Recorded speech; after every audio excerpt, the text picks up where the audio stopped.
When it comes to financial forecasting, having the ability to adjust scenarios can make all the difference. But here's the catch. Most people aren't using the full potential of these forecasting apps.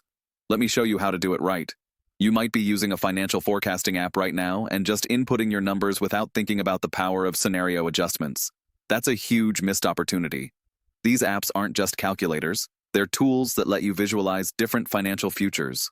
Whether you're planning for a new business venture or preparing for a major life change, the ability to adjust scenarios can change everything. Now, the first thing you need to understand is that financial forecasting apps are not one-size-fits-all.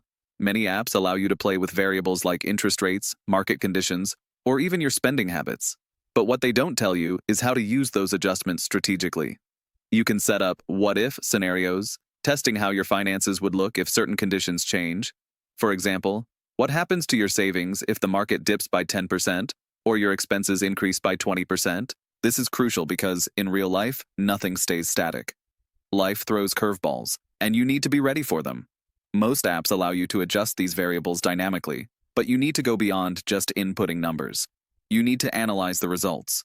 Don't just look at the numbers and think, well, I'll be fine. Instead, dig into what happens to your cash flow, savings, and investments in different scenarios. What you'll learn is how to make smarter decisions about where to put your money and when to adjust your spending. Now, here's the key point I want you to consider. Financial forecasting apps with adjustable scenarios give you the ability to plan for the unknown. It's not just about predicting the future, it's about preparing for multiple possibilities. For example, what if inflation goes up next year or interest rates skyrocket? By adjusting those scenarios, you can see exactly how your financial strategy needs to shift. And here's where it gets interesting. Many people don't realize that you can adjust these apps over time, not just once. The best part of financial forecasting apps is their adaptability. As new data comes in, you can modify the assumptions in your app to reflect the current state of the world. Keep tweaking your forecast regularly. That way, you're always one step ahead of your financial situation. But here's the one thing you need to do. You need to take action based on the results. I've seen people spend hours tweaking variables and adjusting numbers, only to do nothing once they've seen the outcome. Don't be that person.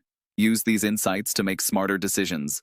If you see a scenario where your savings are going to dry up in 5 years, it's time to cut back on unnecessary expenses or change your investment strategy. Use the forecasting app as a guide, not a crutch. By now, you should be able to see that adjusting scenarios in financial forecasting apps isn't just a feature, it's a game changer. Most people use these apps without ever exploring this potential. That's what sets successful planners apart from everyone else. So, next time you use one of these apps, take the time to adjust a few variables, dive deep into the results, and take real action. Trust me, it'll make a huge difference. Now, if you've learned something from this video, or if you're ready to make smarter financial decisions, don't forget to subscribe. I'm not incentivized by affiliate links or commissions like others. I'm here to give you content that's purely focused on helping you improve. Subscribing helps support content that's transparent and value-driven.